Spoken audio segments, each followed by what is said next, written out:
Welcome, everyone. Thank you for coming out on this dreary night. It's nice to see you all.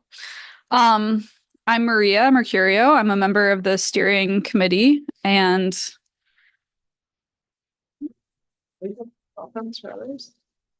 it's my first time facilitating, so just bear with me for a second. Am I close enough to the microphone? Yes, great. Okay. So let's get started with our welcome slides if we can.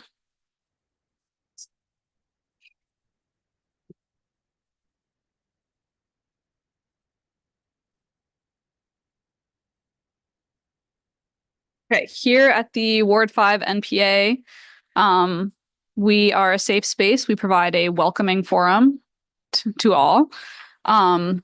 We strive to be accessible, to reduce barriers to participation, and to engage with all community members. We aim to be respectful, respect cultural and economic differences, and to value diverse perspectives. We want to be vital, relevant, creative, and fun. And we are nonpartisan. We do not endorse any political candidates. That's a slightly old list of committee members, but the committee members who are in the room, can we go around and introduce ourselves? I'm Jason Van Drijks. Again, Maria Mercurio. Jack Tiano. Kathy Coley. Joe Derry. Fareed's on the committee too. No, he's hiding. Fareed. And missing tonight is Lena Greenwood. Fareed, do you want to say anything about the food that's here tonight? Sure. Hi, everybody. My name is Fareed. I live on Legendary Street. I'm also a volunteer for the People's Kitchen. And for tonight, we actually have a guest chef, Ahado Adam, who couldn't make it, unfortunately, but he made rice in raisin and spices, and some roasted chicken, Somali style, some root vegetables, and I made some bok choy, sauteed bok choy. We got some salad from the People's Farm stand, and for dessert we have strawberry pecan bread pudding with maple syrup, and there's also a soup. We call it the vegan chowder. It's a coconut milk based soup with young jackfruit and butternut squash and then. Thank you. And you can also take home to go. We got to go container like Andy's Or bring your own. demonstrating, or bring your own container, even better. So if you missed it this month, definitely try to make it next one. Thank you. Thanks, Fareed. Here is our agenda for this evening. We are going to start now with public forum. So anyone who has anything they want to talk about in Ward 5, please feel free to find a mic and introduce yourself and voice your concerns, questions, announcements. Yes, go ahead. Hi, everyone. My name is Sarah Hernandez-Tim. I am the Public Information and Community Engagement Officer with the Burlington Police Department. I am happy to announce that we are hosting our annual Community Academy starting in the new year. The Academy is a great way to learn about the Burlington Police Department directly from our officers, as well as some of our professional staff. The Academy will take place each Wednesday from 6 p.m. to 9 p.m. starting January 8th through February 12th. I have flyers here with me with more details, including application information. The deadline to apply is December 13th, and I have some over there on the table as well. Also, I wanted to take this opportunity that in addition to the Community Academy, the BPD wanted to let each ward know that we would love to hear ideas about where our officers can engage with your neighborhood. So if there's an event you would like us to be present at or a part of, please let us know ways where we can engage. We would very much like to meet you all where you're at. You're welcome to reach out to me directly or through your steering committee, and my contact information is on the flyer. Thank you. Sarah. Thank you, Sarah. Anyone else for public forum? Yeah. Andy. I always have to say something in public. Yeah. Here we go. Mine, You have to check your pulse. yeah, I know. We have to see what's going on. My name is Andy Simon. I live on Locust Street. I'm here once again. I have been several times before with a petition to try to get on the ballot an item for this March. It'll be decided in January by City Council whether it gets on the ballot or not. A petition that relates to the situation in Israel and Palestine. And it reads, shall the voters of the city of Burlington advise the mayor and city council to adopt the following pledge? We affirm our commitment to freedom, justice, and equality for the Palestinian people and all people. We oppose all forms of racism, bigotry, discrimination, and oppression. We declare ourselves an apartheid-free community. And to that end, we pledge to join others in working to end all support for Israel's apartheid regime, settler colonialism, and military occupation. This is not something that you have to agree with every word of, but it is an opportunity for the city of Burlington to have community-wide discussions on these topics, and I think they're urgently needed.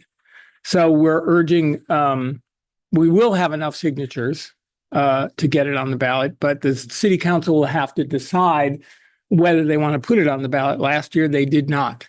We have been talking, we had a very good discussion with Councilor Joan Shannon just last week about this. We've been talking to city councilors to emphasize the need in Burlington to have more discussion among people who don't agree on these topics, and that the ballot item itself would be an impetus to actually do that. So I have this. If you're a Burlington resident and you want to sign, talk to me. Thanks, Andy. Yeah.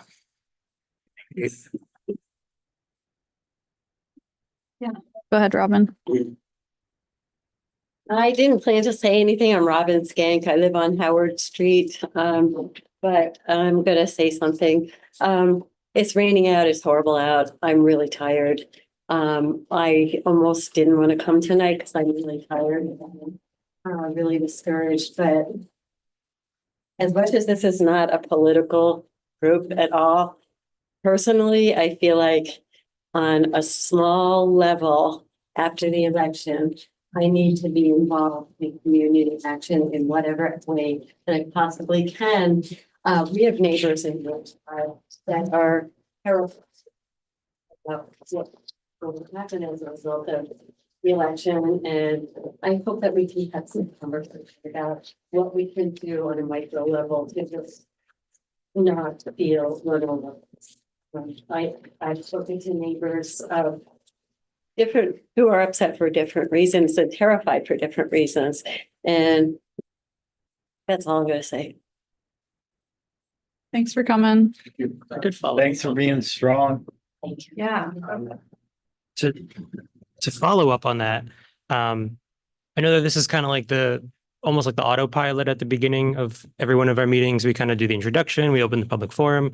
But I'm like looking at we made this agenda like almost a month ago, a couple weeks ago already. And I'm remembering that like our goal for today's meeting for the public forum was actually to open it up. We've actually dedicated 30 minutes today to the public forum, and a lot of it was around this. I think our meeting was the day before the election. I think we were kind of talking about, no matter how it goes, I think that there was going to be people wanting to maybe talk a little bit more in detail about what's going on and have more of a community conversation. So just to throw that out as a prompt, we do have until on our agenda 7:30 tonight to kind of maybe get a little bit deeper than we normally do in the public forum, to maybe not just share specific announcements, but to kind of just connect with each other, or raise concerns, or kind of point out ways that we can, be a stronger community. And while I have the floor, so I don't take it back, I just wanted to give like a brief update on some of like the community center level things that we were talking about earlier in the year. So one of the things that is still just progressing, even though kind of the biggest most vibrant ideas of what that could be. Kind of was a little bit more than the small group of volunteers could like manage to bring about. But there's still ongoing work at BCA, and so there's a community room in development at BCA. I'm under the impression, actually, I got to peek through the door really quickly. We weren't allowed to go back there for like code reasons or something. But they broke ground on kind of getting that ready, and like it's not like fully funded yet for the construction of it. I hope this is like public information, but as a they told me, and they didn't tell me not to tell anybody. So they're still like looking for the funding to get the final construction, but in terms of like kind of tearing out the bones of kind of the back of the 405 Pine building where the BCA studios are, that's underway. And I think that if there's anyone who's interested in kind of like talking to them or like getting an idea what's going on there, like giving feedback, let me know, and I can maybe try to find a way to connect us with them. And just kind of at a big picture, it seemed like their goal, even though again the money is not fully lined up to get this done yet, the final version of this, but it seems like the timeline is like hopefully by the end of next summer. So it's not like 5-10 years away. Like if this goes well, this will be right up the street from here in Ward 5. And the idea is for it to have like a kitchen and so kind of like seating and the ability to hold. They're saying it wasn't going to be that big, but I think they said it was like 200 to 250 people, which is a lot bigger than this conference room. So in kind of the long term thinking of like, if we could have our NPA meetings there, we could have a lot more neighbors at these meetings. So just in terms of envisioning a more vibrant community and a lot more people coming together, there's movement on that in Ward 5. So I'll give it up now, but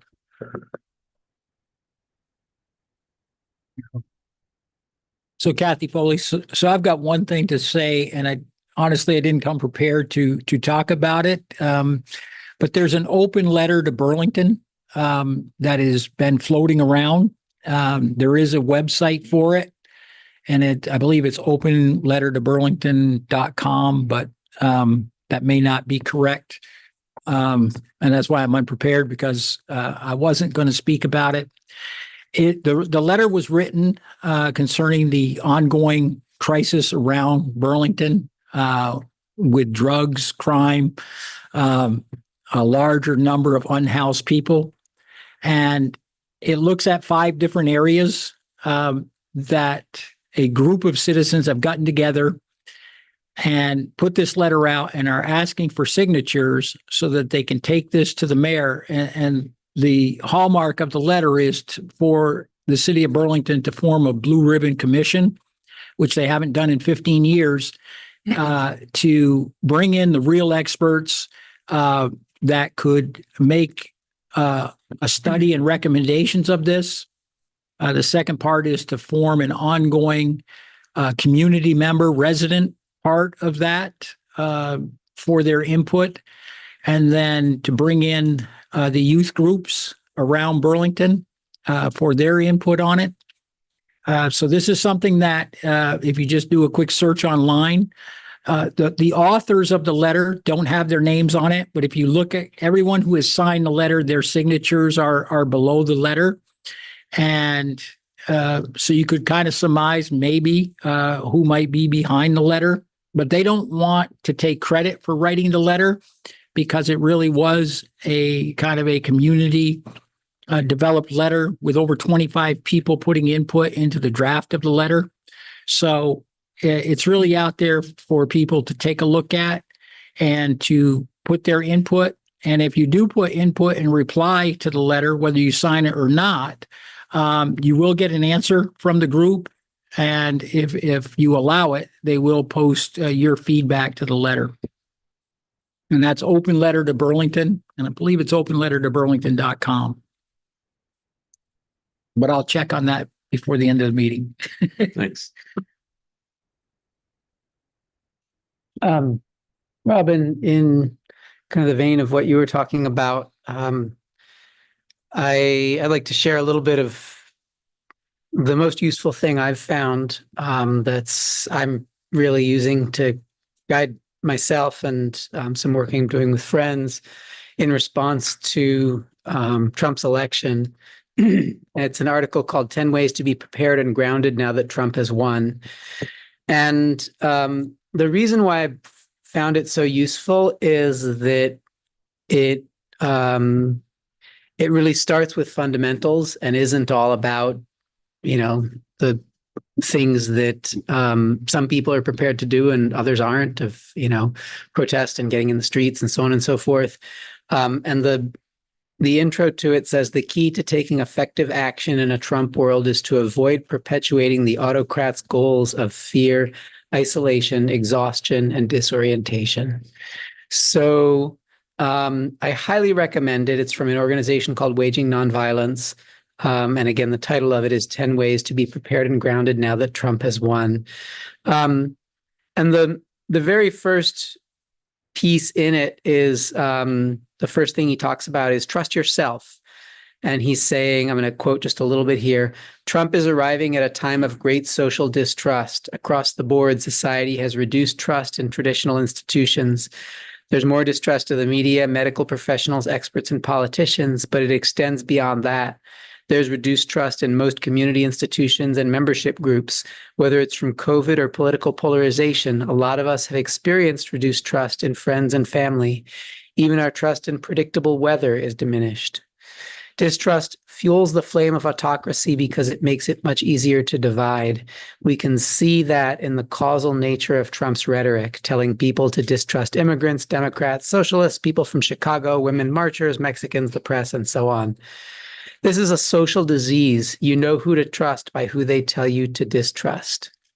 Trust building starts with your own self. It includes trusting your own eyes and gut, as well as building protection from the ways the crazy making can become internalized.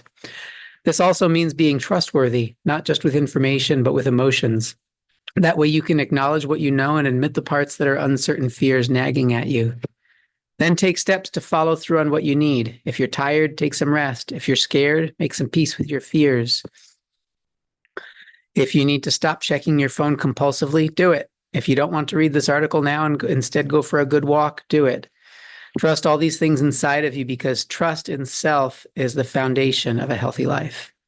And it goes from there. And again, I found it to be incredibly useful, and I think useful for anyone who wants to feel stable and grounded and connected in a really unstable and ungrounded time.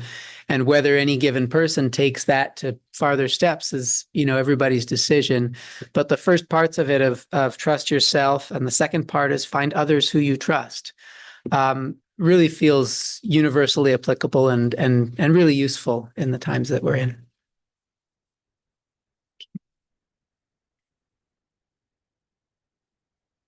Okay. I'm Dave Foss. I live at Decker Towers in Ward 5. I like to say I agree with what you were saying. And Kathy got me involved here, and I've been following ever since. And I've learned that most of us are fairly like-minded, and I said before, common sense has kind of gone down the drain, but we all seem to have a better idea of what's going on. I mean, we do rely on each other and we talk to each other, and we've come up with great ideas, and we need definitely get more of this ward involved. But all the other, I love what's happening with all the NPAs because they're finding common ground like we are, and maybe uniting, we can, I don't know what's going to happen, but we need to stand up for our neighborhoods, our friends, our neighbors, and just grow, help Burlington get out of its problems. And, but it does start with us, and more of us, we can get together. We know each other. We know our friends, our neighbors, and it will grow. And I think we're headed the right direction. Thank you. I just jump back in. Okay. So, how wrong I was. BurlingtonCommunitySafety.com is the website for the letter. And the first thing you'll read is open letter to Burlington, but Burlington, what? BurlingtonCommunitySafety.com.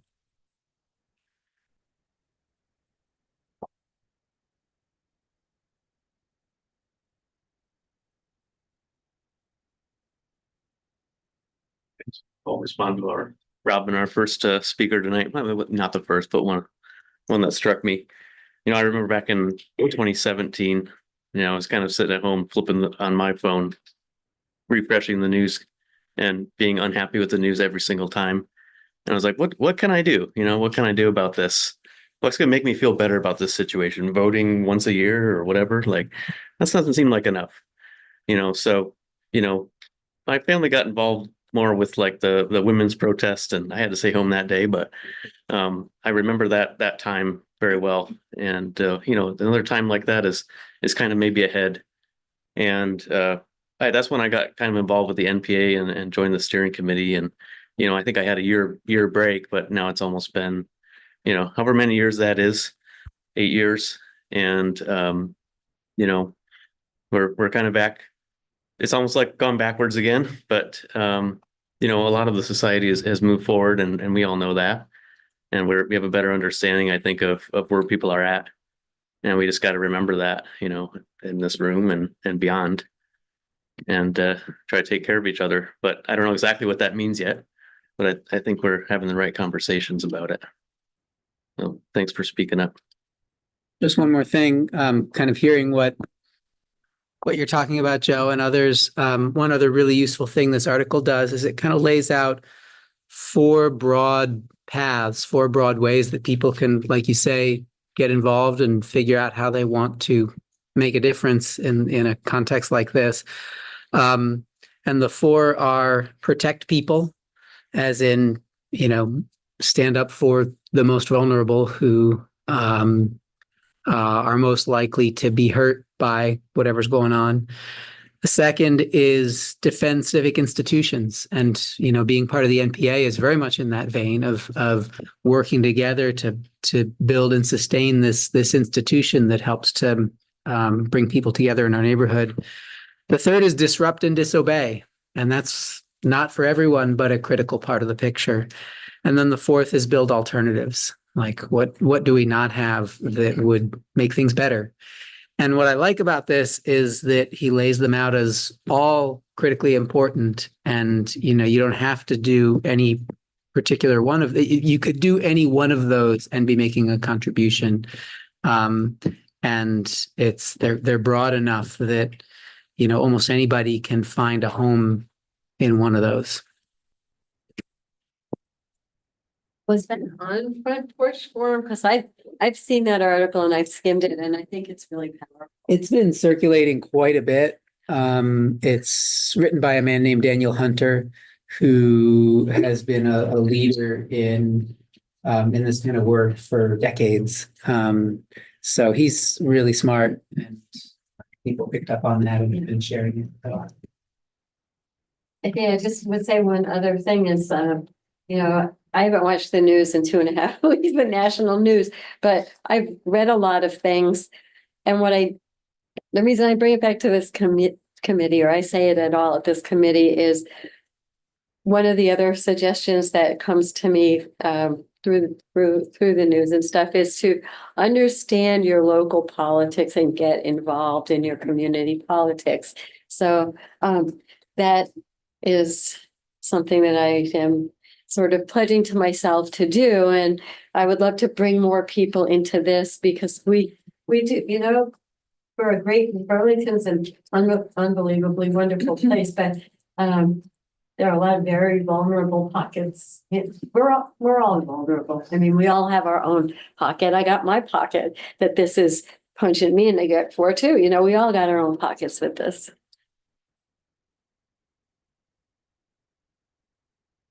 Got 2 more minutes. Is there anyone? Oh, go ahead, Abby. Hi, I'm Abby. Thank you for inviting me, Kathy. She's been asking for a while and inviting with no pressure, but I wanted to say I'm grateful that we live in a democracy right now. And I'm grateful that we have steering committees, that we have, the NPAs, and that we can speak freely right now. And that we have an opportunity to have a public forum without censorship in an extreme way right now. So that's something to be grateful for. And I really appreciate the wisdom. I think it's highly applicable and valuable to talk to it. And talking is the opposite of the feeling of silence that some of the fear creates. So thank you for what you're doing. So we are nearing the end of public forum, but I want to make sure that the folks on Zoom feel welcome to share if they would like to contribute. Okay, yeah, just as a note, anyone who's on Zoom listening, if you click the raise hand button, we will unmute you and loop you in if you would like to say anything. But no pressure. No pressure, never any pressure. Okay. Actually, can't move on until someone from Zoom just speaks for 5 minutes. That's not true. Yeah, Charlie. So I wouldn't mind putting in my 2 cents. So I pretty much agree with everything that's been said here tonight. But this doesn't really affect Vermont as most of the other states in the union. But just imagine what would happen if on Trump's election day in January, that there was a fundraising campaign to raise $1 million or more in every Republican congressional district. And with basically saying, we're inviting somebody to run against these people. And if they vote in a certain way on a certain bill, we're going to have millions of dollars for your opponent in the next election in 2 years. So what's the biggest threat you can have against a member of Congress? Voting them out. And that has a very powerful effect. So I think that would be a great idea. Now, how could Vermont participate in that? Well, there's an organization called Lean Left.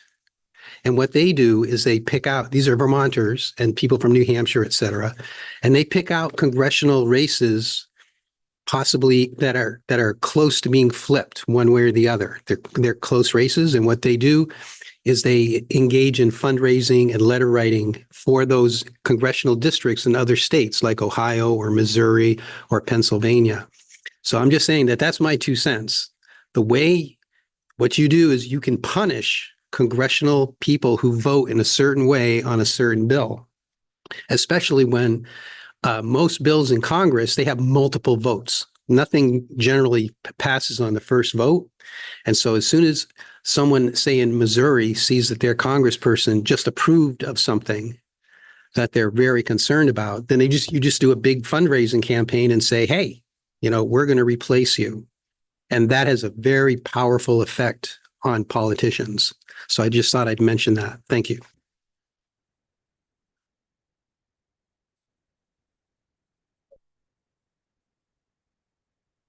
So I think we are going to move on from public forum. But I really appreciate everyone sharing. And thank you, Robin, for getting us started. So now we're going to talk for a minute about something, if anybody is interested in getting more involved in local politics and policy. So there is a need for a representative from our ward, Ward 5, to serve on the advisory board for the Community Development Block Grant. So this is a federal program. It's a funding source for communities, in this case for Burlington, to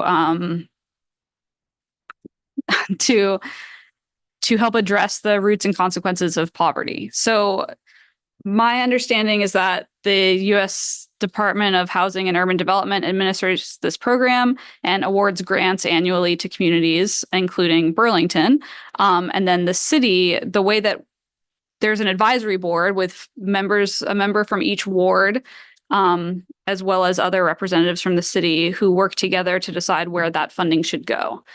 And this is a pretty cool setup for how to decide how resources are used. I know that's gotten some real recognition, this advisory board, for being like a model for how communities should talk about where resources are going. So the time commitment, if anybody's interested in this, it's a volunteer position. There are, I believe, 3 meetings starting in December. So maybe 2 hours a month on the meeting is it? I think I read that. And then also some time to review the different funding applications. So if anyone is interested at all in being a member of that advisory board and has a handful of hours over the next few months to get into that, we have, you think some interest over here? I think Abby's. Oh, don't. Okay. Well, there's, This is my hesitation of coming, Dave. Yeah, I because know. he's a volunteer. People should nominate. yeah, we, yeah. Nomination. I can nominate myself if you don't want to be nominated. Please. All right. Please. Nominate Yeah, late, so should I go to a microphone? Yeah, come up to a microphone. Nate Lantieri. Hello, everybody. Thank you for having me. My name is Nate Lantieri. And some of you might know me from just being a community organizer in the neighborhood. And one thing, a lesson that I know from doing that experience is that in community organizing, you really want people to be slotted into a spot that feels exciting and energizing for them so that they can give their best to that. And it sounds pretty nerdy, but CDBG really feels like that for me right now. And I think that I bring a couple of different experiences to the table that really fit me well for it. And I think that I haven't been as involved in this Ward 5 community for the last few years, officially in titles, the kind of ad hoc volunteering of talking to neighbors and, doing community barbecues and things. But feels like a really great, right size time commitment, right expertise. So I hope that you all will nominate me for this, and I can go into that experience very briefly. One side of it being that in my professional life, I actually work pretty directly with not this specific federal housing program, but all of the other forms of federal affordable housing assistance in Vermont. In my day job, I'm a research coordinator at Vermont Housing Finance Agency, which is the main funding pass-through for all of the affordable housing dollars in the state. But that is in their community development department. I'm in a slightly different area, so I don't work directly with these projects, with these funds, but I do kind of take the big picture. And as part of that, one of my jobs is maintaining a website that has a listing of all of the subsidized affordable housing developments in the state. So a lot of specific knowledge about how CDBG can be used for affordable housing. And as someone was mentioning before, this is somewhere that the rubber does actually hit the road. These are dollars that will be spent in our community that come from projects from community organizations and things like that. So that's feels like a really exciting thing for me from a perspective of being a community organizer, going through grant processes, seeing the way that the behind the scenes, kind of how the sausage is made of how community development happens. Very esoteric, but for me, pretty interesting. The other side of it being that I've also been on the Parks Commission for the last 5 years too. So that's kind of the housing side of things, the parks and community development spaces side of things. And really, I just want to serve. I love Burlington, and volunteering's fun when it feels right. So this feels right, and I hope to be able to serve the neighborhood. Don't forget that you were on the Ward 5. And I was, yeah. That was one way that I used to serve the area. So thank you all for continuing on with the good work and adding in the community meal. It's good stuff. I don't know that this position really requires a vote, but it would be kind of fun to vote you in. I'll officially nominate Nate. Can I get a second? Second. I'll second. All right. I think 5 seconds. Yeah. Anybody very opposed? All right. Nate's got the job. All right. Thank you all. What grants are available to Yeah. folks like us that are having issues with housing? Yeah. Well, we'd love to have you back to keep and us informed on what that. totally. I would love to come back. So one of the main things that I just worked on was the statewide housing needs assessment. If you've seen anything about housing data in the news recently, it's probably kind of coming out of that report. but that's another one that's pretty in the weeds, a lot of esoteric details. And I really love communicating that stuff down to a way that people can digest it and kind of start to work on it. Housing feels really hard right now. And yeah, happy to do that. So thank you We're all. going to make sure we get you connected with the right. Yeah, definitely. Appreciate that. Right. Sure, you talk to us. Yeah, definitely. So Decker Towers, fantastic. Yeah.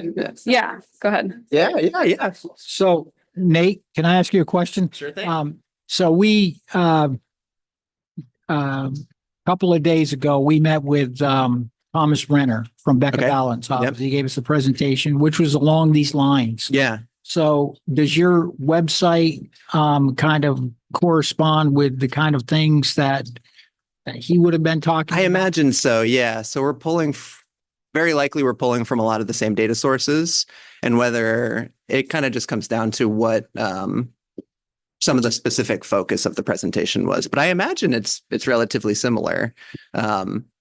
If you have the slides and you'd be able. It seemed very similar to what you were just. Yeah. I'm not familiar. I haven't seen Thomas speak, but I did see him recently there was a statewide housing conference last week, and I saw him there, but I didn't see him speak. So What is your website? It's very simple. It's called housingdata.org. Sometimes I joke that it's like the most valuable asset that VHFA has, because that's a website that's just for Vermont housing data, even though it's just housingdata.org. So it's kind of like twofold. There's a data side, and then there's resources, and then that directory of affordable rental housing. And you can contact me directly through that. What was it again? Housingdata.org. And we'll include that in our Yeah. notes from the meeting as And well. I'd love to come back. Yeah. Yes. All right. Cool. Great. Obviously, you've probably seen all the problems. we're Yeah. having. Yeah. So It feels difficult to find what levers there are to pull, and Thank you. CDBG is one. So next up on our agenda, we have Megan from the Water Resources, who's going to talk about the bond. So go ahead. You've got our ears for 20 minutes. Yeah, and my presentation is fairly juicy, so I didn't know if that was flexible at all. I'll probably have to skip some slides, which is totally fine, but I want to leave some time for questions. I don't know how many counselor updates, if you guys usually use the full 30 minutes, or if you want to, if I can buy 5 minutes from you to talk about this important topic. Sell 5 minutes. There you go. Well, I already sliced 14 million off, so.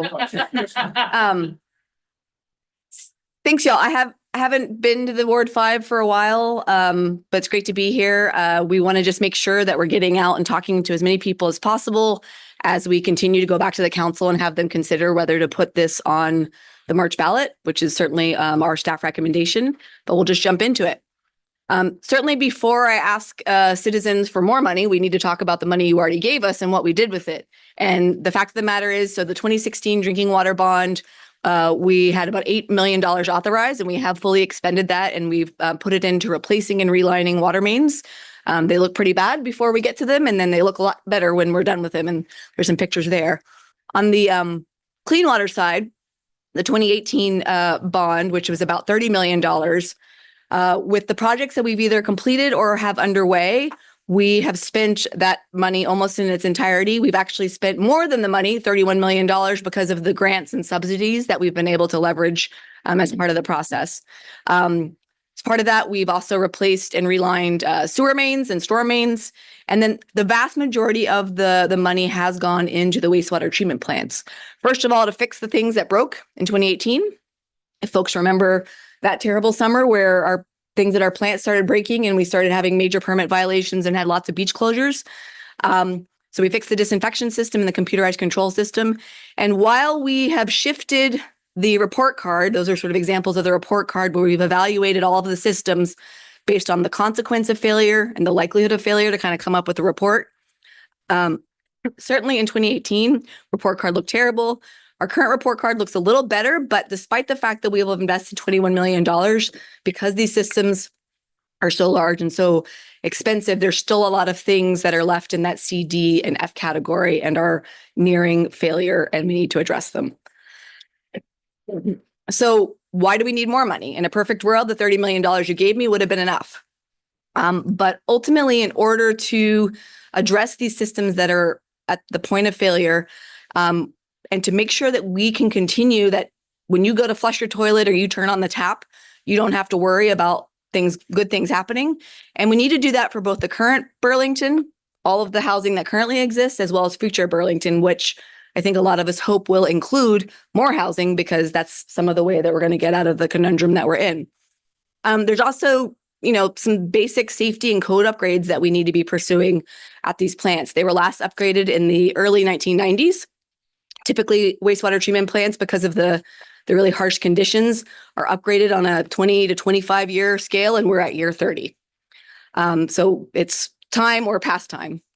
The other piece that's really important is we have to keep protecting the jewel that is our lake by meeting and or exceeding water quality improvement requirements. At its base, just keeping the plant as it is running does a lot for water quality. They work really well. The Clean Water Act all did us a favor, because up till 1950, we were just discharging our sewer right into the lake without any treatment whatsoever, which still boggles my mind. We already get great phosphorus removal, but with the challenges that Lake Champlain is facing, we have to get more phosphorus out of our wastewater. And then we are continuously working on the combined sewer overflow challenge that happens particularly here in the Ward 5 area. Right outside here at this intersection is one of our most active combined sewer overflows that ends up discharging to the Pine Barge Canal and eventually to the lake. At the end of the day, I don't want these headlines to ever hit Burlington again. We don't need this kind of press. The lake is such an important part of our economy. And we also, as Burlingtonians, want to be able to go to it and not see signs like this. There's some beach closures that I'm not going to be able to control. Some of the cyanobacteria blooms, even if we turn off our phosphorus, there's still so much phosphorus that's coming from the rest of Vermont. So I'm not going to promise you that you're never going to see another cyanobacteria bloom. But these types of closures that we had in 2018, those were preventable. If our equipment works, then there's some subset of the beach closures that can't and won't happen. And that's what we're trying to prevent. I'm not going to go into this deep slide. Now the counselors are gone, but this is in part for them, because a lot of what the feedback that they gave me last Tuesday was, do we really have to do all of the stuff that you're planning on? And my take was, I could have tried to play it and put a whole bunch in and then whittled it down to make somebody feel good. But the plan that we're bringing forward is the stripped down plan. The stuff that I have in orange is important things, but those are things that we're not trying to pay for right now. Those are things that we need more time to study and plan on, but also that we can push off a few more years out, as much as I would love to just go ahead and get the money right now so that I had my clear future. So we're still coming through all of our scope of work, but just to say that there are a number of things that we would love to do that we're not doing right now, because even though it's a very big bite at the apple, and we'll talk about that in a second, it's still trying to be a bite. So these numbers are a little bit smaller than what I presented to the council last Tuesday. And the primary reason for that is that we decided to go ahead and remove the Winooski River siphon. So if you recall, 2023, the pipes that we have that cross the Winooski River, one of them broke as the result of the 2023 flood. We spent a lot of millions of dollars to repair it. And then we made a commitment to the community that we were going to study figuring out what we should really do with those pipes. We've done that. I have another slide we can maybe talk about. But we've decided that while part of me wants to get bond money for this to just make sure we pay for it, we really feel like there should be FEMA money for it, and we're putting it in that basket. And if we find out that that is wrong, or that, years from now, the FEMA, well, who knows what's going to happen with the federal government. But right now, if the FEMA program stays, which it has to because of climate change, we think it should be funded there. And so we pulled that amount out, bringing that down slightly. At the end of the day, why now? Because I think one of the questions from the counselors was like, there's so much going on. We have all of these financial challenges. The states has so much financial challenges. Can't we push this off? And I just, professionally, I don't see a path forward for pushing it off any further than we already have, because the likelihood of failure is just too high for us to be able to really commit and say that we're going to be able to meet Burlington's needs. Furthermore, the new permit that we're about to get actually requires implementation of the additional phosphorus removal. So when we look at what is remaining on our schedule, which is still 2 years of final design and 2 years of construction, that puts us at 2029, 2030. And so we have to start now in order to have that in place. We've also looked at the potential housing growth, both the things that are already permitted, as well as the conversations that we're having about the C-Corp developments, other developments downtown. And when we look at the additional flows, any new housing has new toilets, and new toilets means more wastewater. And when we start to project that out, while we're okay now, we will need additional capacity in the main plant sewer shed in the very near term if all of that comes to pass. We don't want to be in the condition of having to write conditional letters and say, well, you can connect if we get a new plant, or we don't have enough capacity for you. Like that doesn't seem to align with where Burlington needs to be. Before you keep going, can I ask a quick question? You can, yep. When back on that slide, when you said likelihood of failure has become too high, is likelihood of failure something that you're able to quantify? And what is too high, and how do you define that, and how do you measure it? They look at it is a combination, and maybe likelihood of failure is a little too close. It is largely based on the age, but also on direct inspection of the equipment and seeing corrosion of metal, various things that our engineers are evaluating. I mean, you never know. Like, you have an old car. You don't always know when it's going to fail. You just have that sense as you're driving around that it could fail at any moment. And that's sort of the picture that I would paint for you, and that our operators have as they're running the plant. Things are breaking. Certain parts are obsolete. They literally have to go on eBay sometimes to find a part to replace something, or actually machine it themselves. And I will say that some of our recent retirees, those are the people who were keeping the plant running on duct tape and, old farm boy ingenuity. And the new class of operators, while they're very intelligent, hard workers, they don't have that ability. And that makes me even more frightened than I otherwise would be. So at the plant, I'm going to skip over this other than to remind you all that we have 3 wastewater treatment plants, and as part of our project, we're talking about maybe only having 2, because 3 is a lot for a small community. And again, this slide demonstrates that regularly we were having upgrades sort of every 20 years. And again, we're now 30 years past the last upgrade. These are our main goals. The resiliency piece, making sure that the stuff works, making sure that there's adequate redundancy. We have parts of our system where we can't take down part of the system so that we can do maintenance on it. Because if we take it down at the wrong time and a storm hits or something happens, we're in trouble. That's not a way to run a system. They should have adequate modern redundancy. There's the environmental or water quality improvements, the capacity improvements, the worker safety, and of course, the odors. We know that the plant smells like a wastewater treatment plant, and there are things that we can do to make it smell a little bit better. It's never going to smell like roses, but it certainly can smell better than it certainly does on certain days. So just another view of the report card. Again, we're looking at more than 50% at that C- grade, needing replacement, and a lot at D, needing replacement in 1 to 3 years. And we have some things that are really need to be replaced absolutely right now. On the phosphorus side, this is just for all the people who love graphs. Under our current treatment, which is great and provides a lot of phosphorus removal.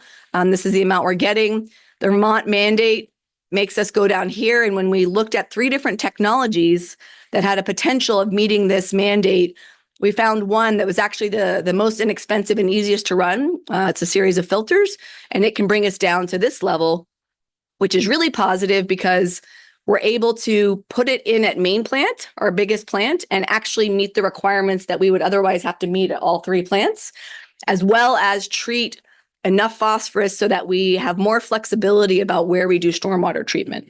If we didn't have this flexibility, we would actually additionally have to go and chase all the impervious surface in the city and try to cram in phosphorus removal for that stormwater. But we've been working with the state to say, hey, let's put it all in one basket. We're going to invest here at main plant, make sure we can get the phosphorus, and then we'll do stormwater treatment, but probably for other reasons. I'm going to let you guys look at this. at some other point, but this is just sort of my proof of, as we start adding in the flow that's already been approved and the projected flow through 2028, we start to get past this critical dotted line, which is the 80% permit limit. So it's 80% of our flow limit. And when you get past that line, the state kind of starts to watch you a little bit. And if you weren't already planning for a capacity upgrade, they would be telling you, you need to plan for a capacity upgrade. And if you're above that line and you start having permit violations because your equipment's failing, then they have the right to come in and say, you know what, Burlington, you can't let Secord connect in because you got a problem here. You can't let this other housing be built. And that is not, again, a situation we want to be in.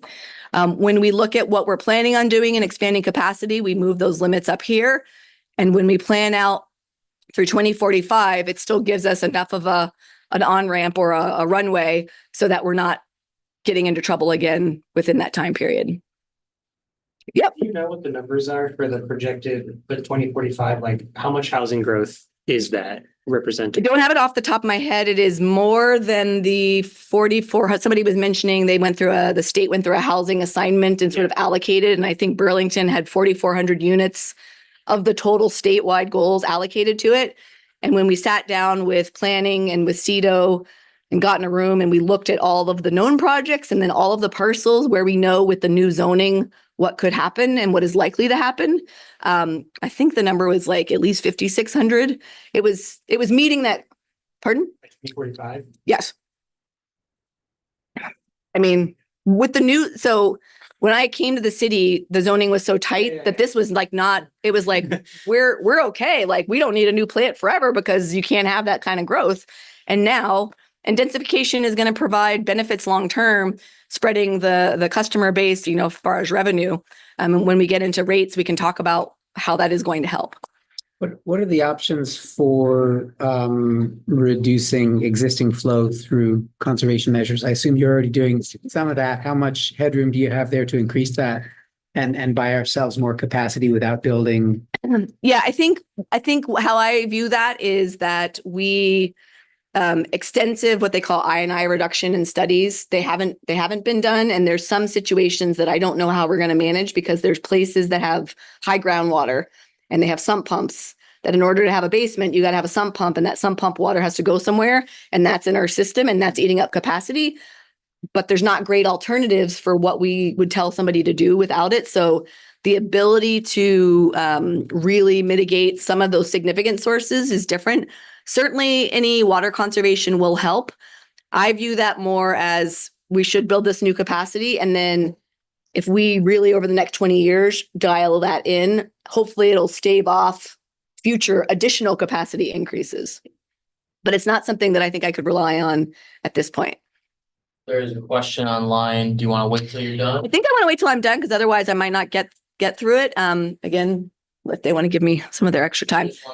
Yeah, no, I definitely want to get back to it. So one of the things that we are doing, I mentioned we're trying to convert 3 plants into 2 plants, is we looked at the cost of East Plant and what it's going to cost to rebuild East Plant or to revitalize it. And that cost is about $28 to $32 million. Moreover, we would then have to keep upgrading it on a 20-year cycle. We'd also have to add a dechlorination system based on a new permit. When we looked at turning East Plant into a pump station, so not trying to treat wastewater flow there, but just collect it there and then send it to main plant, the cost of that, building a pump station plus all of the new piping, is about $31 million. So it's roughly the same cost. And then furthermore, when you look at it over a 50-year time period, the life cycle costs, it actually has the potential to save ratepayers money because we're not having to keep putting additional extensive amounts of capital into it because it's no longer a treatment plant. We will still have to do some things to the pump station, but a pump station is a lot easier to manage than a treatment plant. End of the day, the current number that we would be investing of that 190 that I had on the wastewater line is $178 million. Huge number, very huge number, made my eyes pop. But for context, this makes me feel better, which is not the whole name of the game, but hopefully it makes you guys feel better too. When we look at other communities, so South Burlington, Shelburne, Middlebury, and we look at the cost of their wastewater treatment plant upgrades, and if you normalize our amounts, even if I add in the $21 million that we've already spent, If I normalize that by the amount of capacity we have, the costs per million gallon are well within the range of other communities. So it's a big number because we have a big sewer system, not because we're getting fancy gold-plated pumps or whatnot. So I don't know if that helps you, but it helps me at night be like, okay, this is not crazy. I mentioned the long-term sewer siphon resiliency plan. Our plan is, but to fund it through FEMA, is to actually, instead of having those pipes that cross the river twice, because right now the pipes cross here, they go across Colchester, Half Moon Cove, and then they cross again. The first one broke in the early 2000s and was repaired, and now we've had this other one break. We don't think that having pipes in rivers is a good idea with what Mother Nature keeps throwing at us, and we want to turn that into a pump station. So instead of letting the water sewer go into the pipe, we would collect it, and then we would basically pump it to North Plant along a very similar route as that which we had with the temporary force main that we put in. So that was wastewater, obviously the biggest piece of the puzzle. The other part of the project is on the drinking water side. Does anybody know where this building is? Recognize it? UVM. Yep. So it is actually part, so it's across from UVM, but it is actually part of the city. It's the gatehouse for the reservoir. And it plus the reservoir area and the whole water system was purchased in 1867 from the Burlington Aqueduct Company by the city. And we've run it ever since. And that pump station in the 1880s, they put pumps into it so that they could pump water from the reservoirs up to the two tanks that we have. The one that's at UVM, the big one, and then the little one at Redstone, which I always think looks like a satellite because it has all of the cell antennae. I call it Sputnik. And this whole system, the reservoir plus the pumps, is needed to serve that area in blue, what we call the high service. Those places are too high for our pumps that are down at lake level to pump water sufficiently to. The tanks, the storage tanks in particular, and this whole system, hypercritical for getting water to the hospital. If we do not have these pumps, if they fail, I cannot get water to the hospital. And that is one of probably the biggest thing that keeps me up at night in my job of all of the things. I mean, I don't want the rest of you to not have water, but I really need the hospital to have water. The reservoir itself then also serves the rest of the city. It acts as our emergency storage. So if we had an incident at the water treatment plant, and we would have about 24 hours of water and 24 hours to figure out what to do. So that it is critical to kind of maintain, we have outages periodically 4 to 6 hours, and you all don't know because the reservoir is feeding you water while we're frantically running around fixing whatever we have to fix. Very important. Unfortunately, when we do an evaluation there, most of the systems within the pump station in particular are also not scoring great in the world's report card, with over 50% of the systems at C grade or worse and a whole heck of a lot at D. And this is a situation that just presents too much risk, particularly to the high service, but also to the rest of the community. We're not just focusing on the pump station. We also would be looking at replacing roofs on the reservoir. That was actually an open reservoir until the 1980s. Yep. And then the state required us to cover it to maintain water quality so you don't have dead birds and things floating around in your water. So there's a lot of stuff that we're going to do at this site. And the total cost, especially including contingency, is around $10 million. Oh, this is everybody take a deep breath. Before I show you rate impacts, they are better than what I showed the counselors last Tuesday, but still a lot to take in. So when we factor in, I don't know if I can make this bigger. I'll just read it to you. When we factor in the debt service, which is going to be substantial for this borrowing, and look, there's a lot of assumptions in here. I've programmed what I can into the state revolving fund loan programs. Yes, which is 2% interest rate, but the remainder right now is assumed to be publicly issued bond debt, which has much, much higher interest rates. And even though we've worked with the person who's modeling that to phase in that debt over a 5-year time period, we are looking at a very, very steep increase in the next 5 years should we pass this bond and then need to pay for the debt service on it. It's about 107% increase from FY25 to FY30, which is down from 113. Right now, the typical user pays about $60 a month. If you use more than 400 cubic feet, you're going to pay more. If you lose less, you would pay less. And that would be going up to this 122-ish range. Lots of things that we're still working on. This, I believe, is a conservative model, but it's important to talk about this because that's a substantial impact to your pocket. One interesting point, just to note, things do get better, right? There could still be some additional borrowing we have to do that I don't know enough about, but particularly out in this time frame, FY35, that's when we have a little bit of debt that retires. And that, my friends, is actually the original. We're still paying for the upgrade that we did in the 1990s because the city at that time financed it and had a $14 million balloon payment that came due in 2014, but did not save money for said balloon payment and had to refinance $14 million out over a longer time period. So paints a little bit of the financial picture of sort of what we inherited from some previous decisions. Question.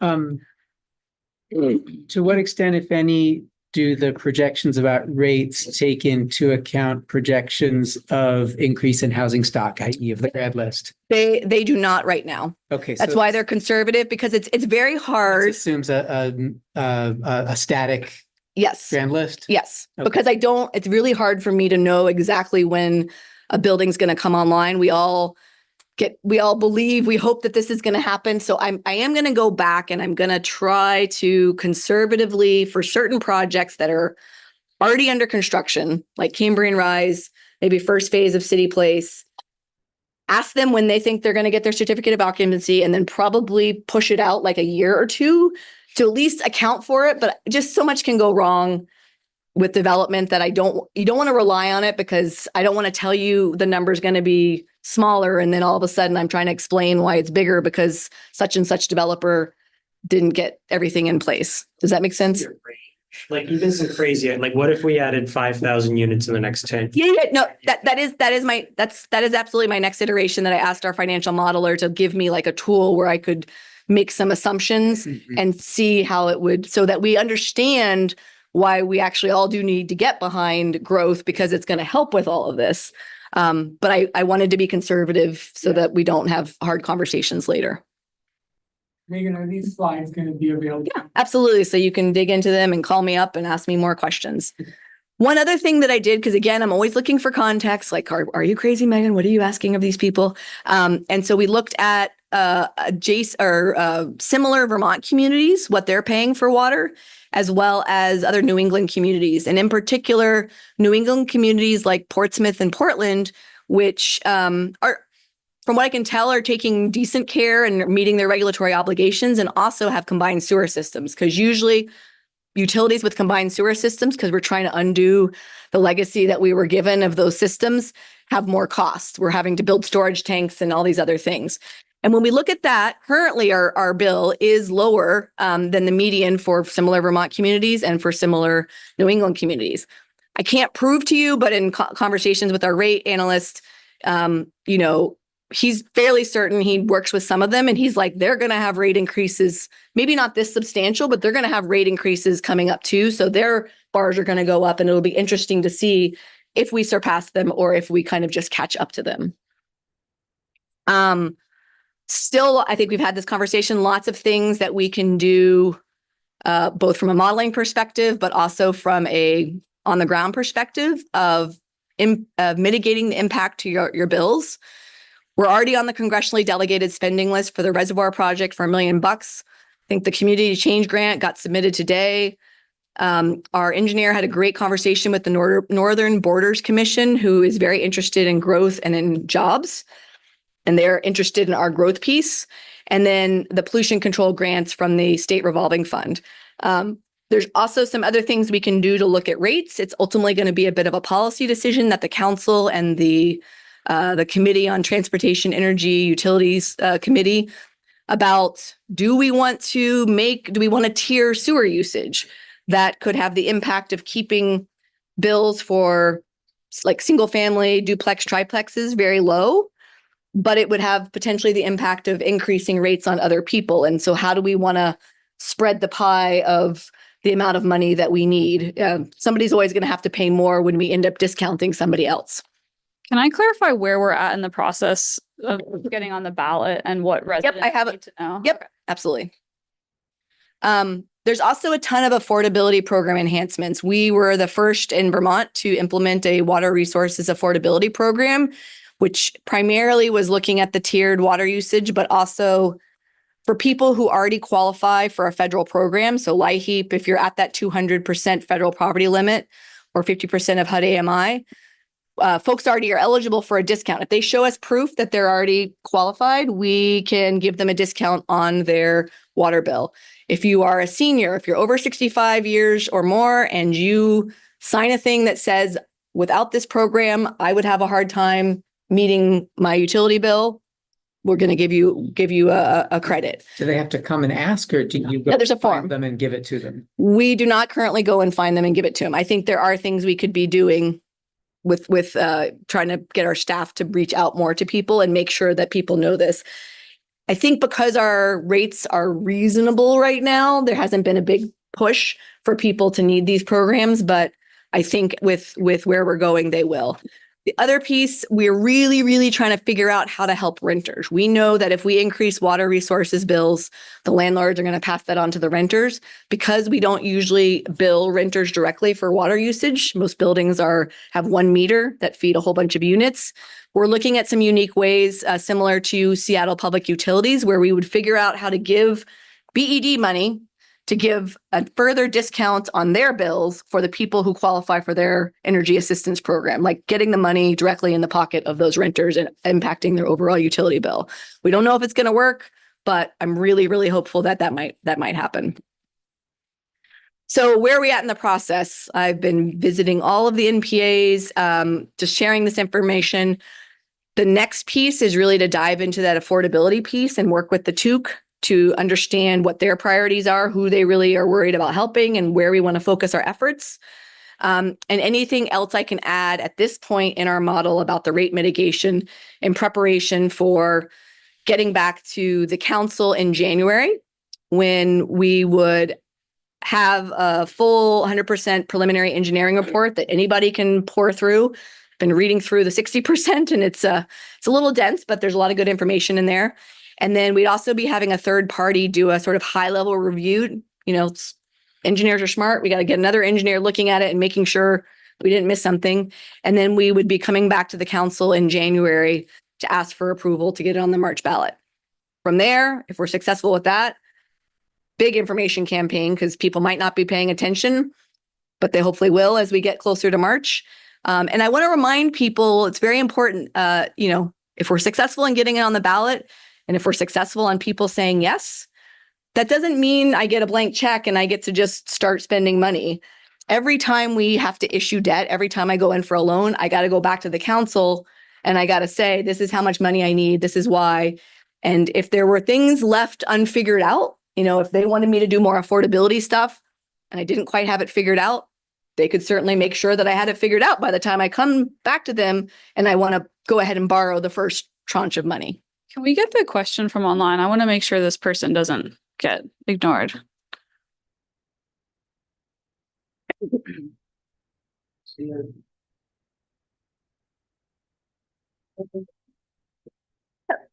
world can hear me.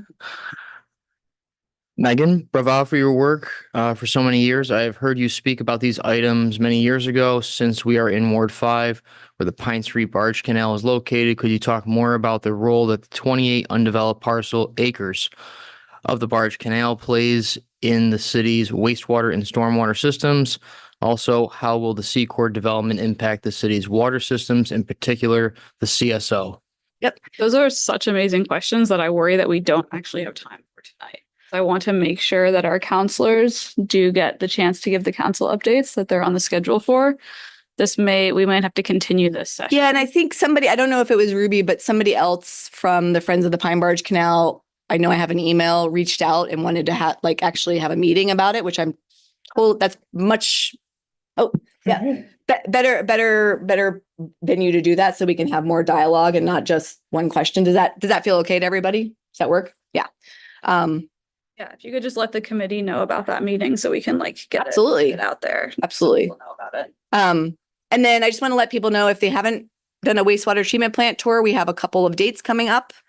Strongly encourage folks to go and see for themselves what the condition is and why we think that our risk is so high. And that is it. Thank you. So sorry, I probably took a little extra time, but So this is a lot of information to take in. absolutely. Obviously, you're not going to put this out in a letter to the voter. You know, for the people that don't come to these kind of meetings and get this kind of information, what are you going to be doing to convince them that this is necessary? Because they're just going to be looking at the rate increase. Yeah, so lots planned. We've done at least lots of TV media. We're going to be doing some things on social media. We will be part of a town hall meeting that I believe the city at large is holding in December. Need to confirm the date for y'all. That's going to talk about all of the borrowing that the city needs to do, so not just us.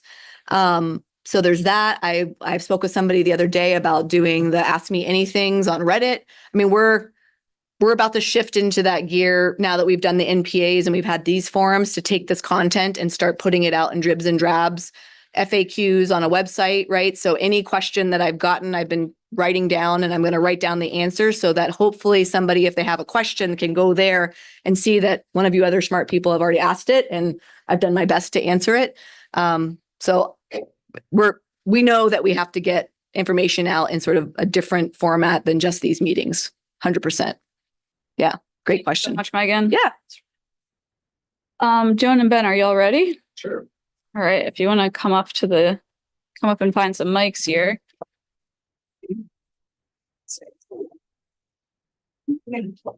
Sure, we can share a mic, right? It's not the kind that has to go. Yeah, you can. Yeah, definitely. Mic. Wow. Thanks.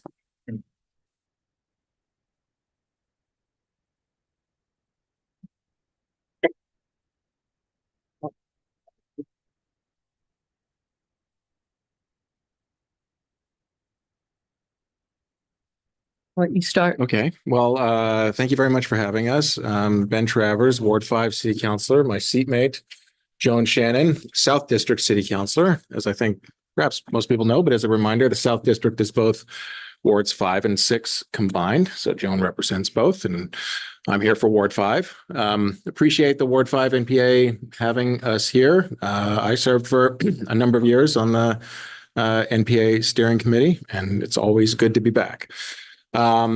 The council's been doing a lot of work, and I thought, Joan and I could go over sort of high level, a handful of things that we've been working on, and then would be happy to pause for any questions or feedback that you all have, because we know the city is dealing with a number of challenges right now, and would like to use this as an opportunity to hear your all's thoughts and feedback. So in terms of agenda wise, I think we were going to talk about some of the public and community safety initiatives the council's taken on in recent meetings. I know, Joan, you wanted to talk about a couple items that the ordinance committee has been working on.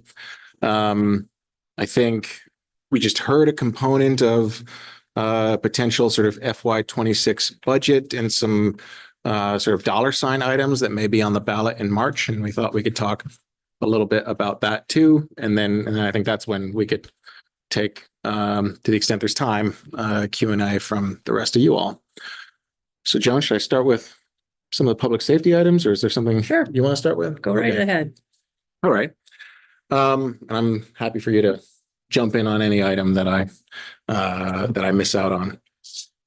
So I think for really a number of meetings in a row right now, the council has had an important item on the agenda to address some of our public and community safety items that are going on. And Kathy, I was on Zoom when I heard you talking earlier about this open letter to Burlington that we've received. One of the items on there is actually around our trying to increase the fees on the vacant buildings that are maintained or not maintained around Burlington. And that is one item from the open letter that we've already started to take action on. So at a recent meeting, we introduced a new vacant building ordinance, and Joan is chair of the ordinance committee. we'll be taking that on in the weeks and months to come. At our last meeting on Monday, we authorized the moving of some budget monies around on the city's end to provide some additional monies for staffing police patrols on Church Street during the holiday shopping season. We've heard a lot from our downtown business community about how sales have been tough. We know year in and year out that the holiday shopping season is essential for many of our downtown businesses to meeting their annual sales targets. You know, they were coming to us really screaming for help to the extent they could for additional security downtown. And we took some action on Monday, asking the mayor to sign a contract with our BPOA to stand up some additional police patrols like we've done in the last couple of years. We also passed, it was a new ordinance that came from the ordinance committee has been very busy, as you hear from Joan in a moment here. But updating our trespass ordinance in Burlington, adding certain criteria for which someone can be no trespassed from the Church Street Marketplace. And one of the criteria that we've added is committing retail theft from a Church Street business, where if someone commits retail theft from any Church Street business, it would give the city more tools to tell that individual that they have at least temporarily lost the privilege to be in our Church Street Marketplace. Before that, we tasked the chief, and I know probably a number of folks here are aware of the news about the chief not seeking reappointment. And if folks have questions around that, happy to discuss it. But our anticipation is that the chief is going to see through this report that we tasked him with to come back to the council in December to report back really on the recruitment challenges that the department has been facing.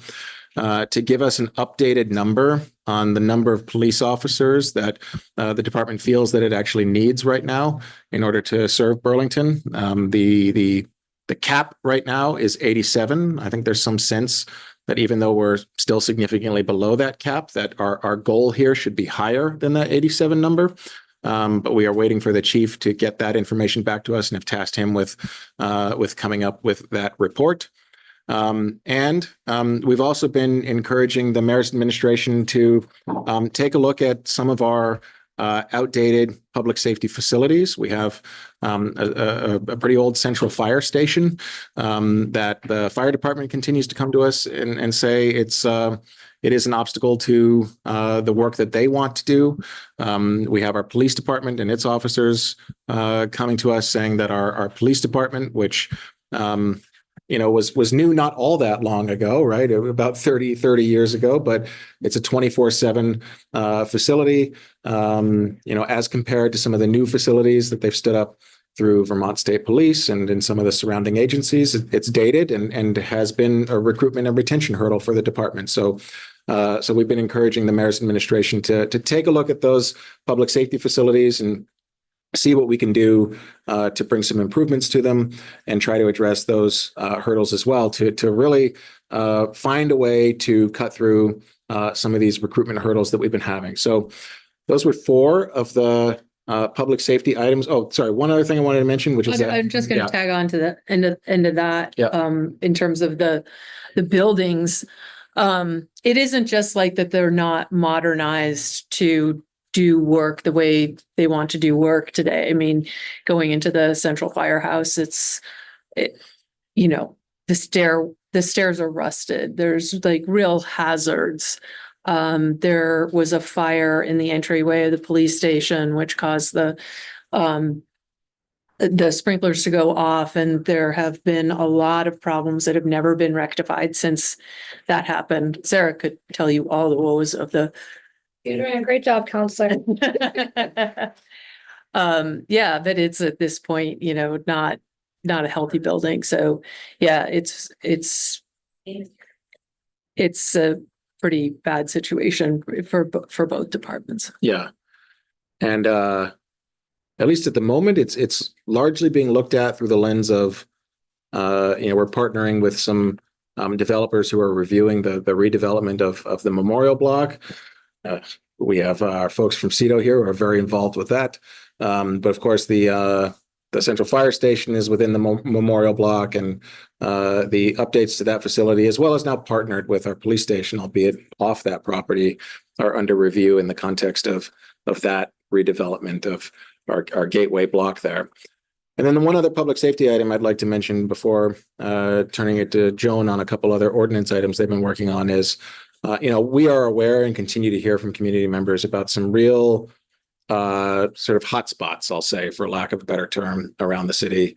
And as a dad of 3 young kids who love to go to our public library, our library is one of those locations where we continue to hear from a lot of families and a lot of users of the library about some of the public safety challenges that they are facing there. And we partnered on the council unanimously with the mayor to fund a new social worker position out of the library, which will hopefully provide folks in some need of that assistance some more supports in our library space, and hopefully that will have some positive impacts on some of the concerns that folks have had in visiting that library.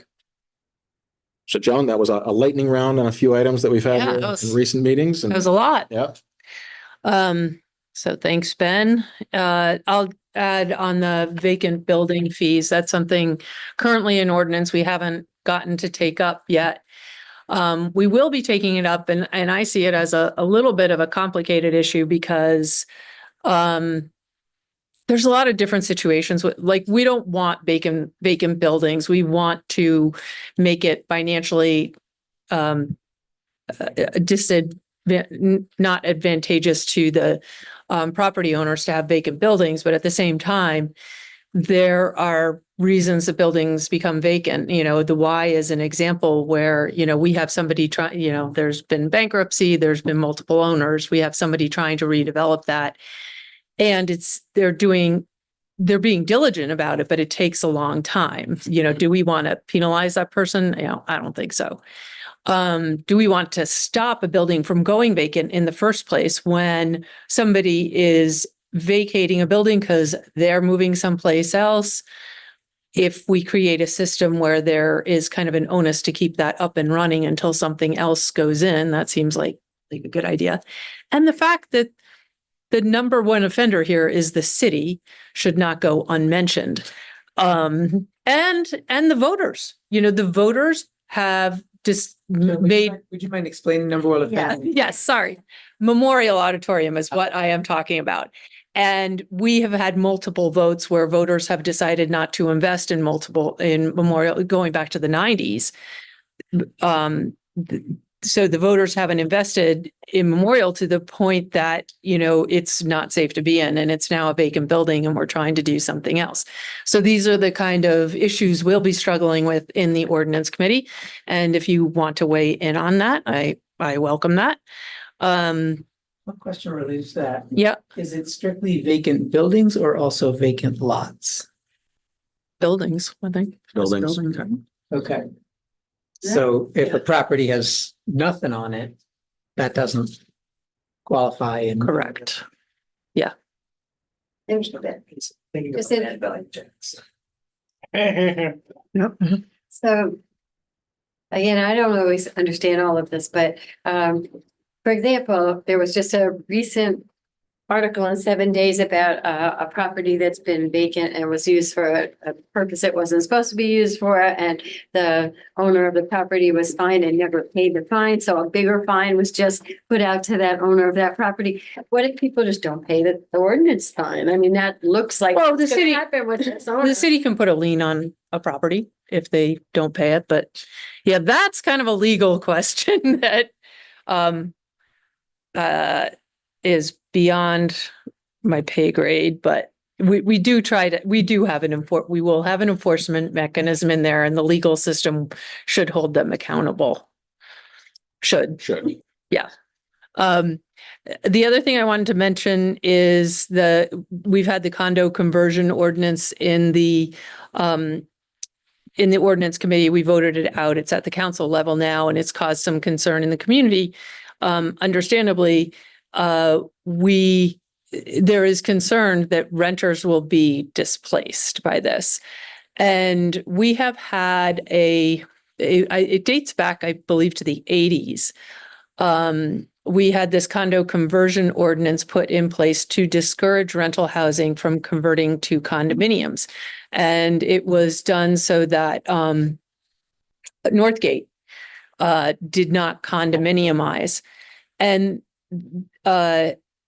there are several projects that they were financed. They were financed in such a way that they were built by private developers, but with financing that required them to be affordable housing for a period of time, like 25 years.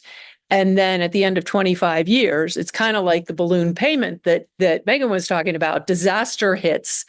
Now the private owner can condominiumize it, and all of these people in these large developments are going to be displaced. And so the condo conversion ordinance was really put in to avoid that. And we've had the last of these might have been the Bobbin Mill, I'm thinking. No, Wharf Lane. Wharf Lane, I think, is the most recent one. But so we were concerned about that. And Brian Pine tells us that all of that, we're now done with that. All of those have kind of cycled through. We don't have any of those kinds of things coming down the pike anymore. The other thing that has happened in the meantime is that it's become nearly impossible to finance condominiums. So all of the things getting built are being built as rental housing rather than being built to be owner occupied. And that is because the banks won't lend you money unless you pre-sell more than 50% of the units. And it makes it, but they'll give you all of the money if you're going to rent it, because they know that the rental vacancy rate is so low that you can rent anything for any price. And so they'll finance it if you're going to build it for rental. So consequently, we have ended up with only about a 30% owner occupancy rate in Burlington. That is still a problem. And that is still one of the things that is going to prevent a lot of properties from just immediately converting to condos, even if we change this ordinance. And the most impactful thing in this ordinance is that there has been a 4% fee on the conversion, on the sales price of the conversion, that has really prevented people from converting, because so consequently they don't really pay the fee because they don't convert to condominiums. Brian Pine told us, I think there have been 2 projects that have paid this fee in the last 10 years. Yeah. So there are some things in here for renters as well. So the application fee will go from $25 to $250. We felt that the city should be covered for what the actual cost is for the city's work in the condo conversion process.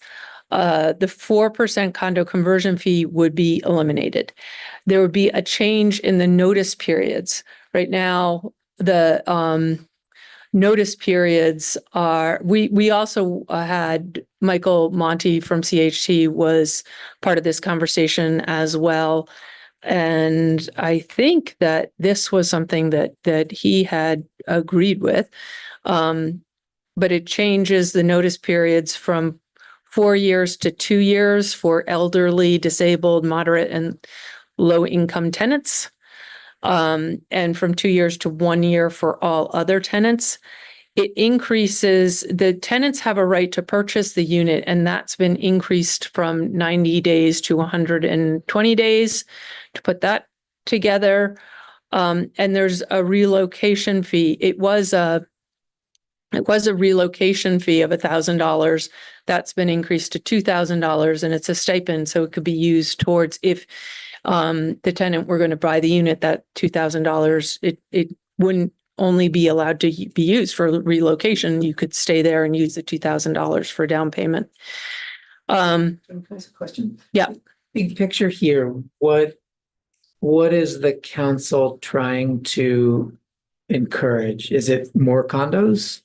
Yes, trying to encourage more affordable owner occupancy opportunities. So we get out of the situation where the only owner occupied options is single family, which is increasingly out of reach. Yeah. Okay, so you mentioned a minute ago that a big barrier is that banks won't finance condos unless you pre-sell half of them. Has the city explored, either directly or in partnership with something like the HFA, any way to be a bridge or to sort of address that financing problem? I think that should be step two. There is the way to finance them is through portfolio financing with banks, which you will pay a higher rate for. But I do think that the city can work with banks on programs to. One of the biggest barriers for most people buying a home isn't actually the mortgage payment, because that is a way to stabilize your housing costs into the future, unlike paying rent. It's the down payment. And in the past, we have had down payment subsidy programs in the city. So that is something that we should be looking for opportunities to do things like that. In this, we have taken, while we're not charging the 4% fee anymore, we have given more money to the tenants than the existing ordinance has. We doubled that money to the tenants. But yeah, I think that there's a second stage where to develop programs for the city to help encourage that, help the affordability aspect of it. So I just wanted to give you some details on that because there's a bit of alarm about that. So I wanted you to know what it is. And then the other thing that is controversial we're talking about in the ordinance committee is licensing cats. We have, it's been years coming. Okay. No, we're not jumping to it. You can just, no decisions have been made and there's going to be lots of opportunity for input, but, Ali Jang initiated the dog task force because there were some issues with dogs in the New North End. And it was determined that it would be a good citywide conversation to have. And we had a large task force that worked for, it's been at least 2 years, I think.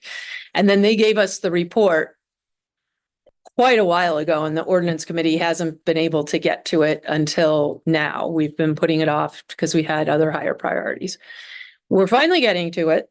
And there are a few controversial things in there. One is about a lot of regulations about exotic animals that has caused quite a stir in our email boxes. That we're putting aside. We're going to kick that back to the city council. And if the city council wants us to work on that, we will. But the other issue is free roaming cats and cat licensing. And we recognize that people are likely to have strong opinions one way or another on this. And we're going to hold a public forum in January so that everybody can have their say and try and persuade us to go in one direction or another. I will say I live right here in Lakeside, and here in Lakeside, we've had a lot of, really difficult problems with feral cats. And it can be pretty difficult to differentiate between the free roaming cats and the feral cats. And when you're doing the trap, neuter, release. Yeah. And it would be nice to know if you have caught a neighbor's cat. So there's a bunch of other details in there that I won't go into, but that is, I think, going to be the one that you all might have an opinion on. So Is that forum? It's going to be, we have two possible dates, January 9th or January 23rd. We're waiting to hear when we can get Contoy's auditorium because we're expecting a big crowd. Oh yeah, it's gonna be fun. Yeah. Are you gonna cats or all cats? Licensing outdoor cats. Well, you can give us your opinion, Jack. It seems to me, we're not going to have anybody knocking on doors. Yeah. And are you going to institute a per songbird killed fee for the cats as well? Or right now, yeah, there's, that's been an issue that has been raised years ago. I believe South Burlington requires licensing of cats. we won't be the first. And obviously, like, free roaming cats isn't really a thing in New York City. And when do we get to the point where maybe we think we should keep the cats inside? I don't know if we're there. You all can tell me. Sound like New York City, I'm all for licensing cats. No, that's the free roaming cats issue. Are you gonna? Was there anything else from the ordinance committee that you wanted to share? That's we had the graffiti ordinance. That one is coming forward. That's also caused a bit of that's been somewhat controversial. There's we're calling it the graffiti ordinance, but really it's bifurcated into two things. Part of it is around graffiti, but the other part is allowing a what's the right called? The Private right of action. private right of action. So if you are a member of a protected class, and all of us are a member of a protected class in one way or another, and I think age. That's right. I turned 40, so now I am. You're getting the mailings from AARP. You're protected. That's right.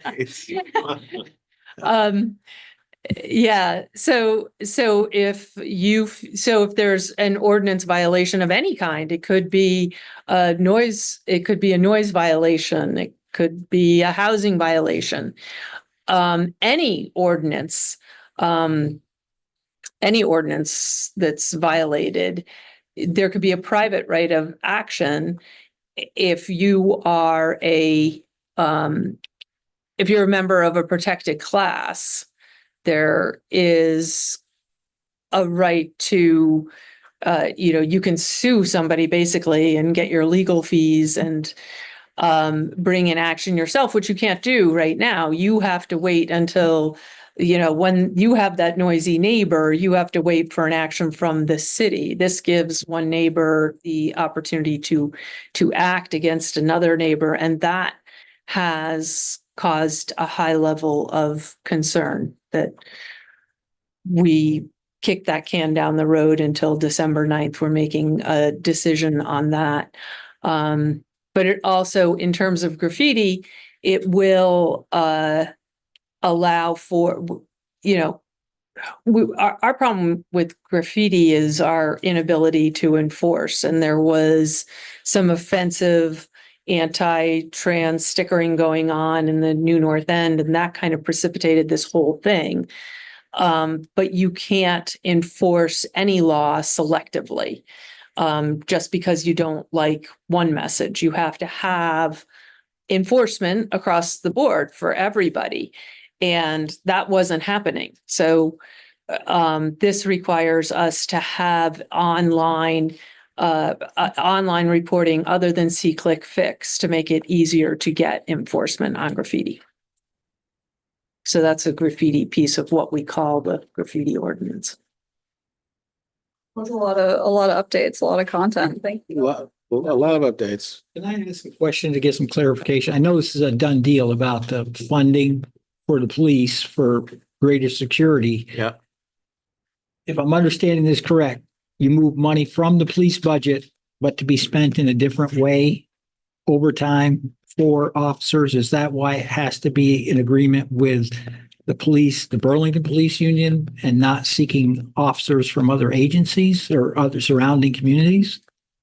Yeah, well, a couple of different things. One is, could we have gone and asked officers from surrounding agencies to come to Burlington? Yes, that is something we could have done. But we did reach out to our local sheriff's offices. They said they were tapped out. We've used the Vermont State Police previously, which folks may remember from a couple summers ago. They refused to patrol. They only stood at Church and Main and would not go elsewhere.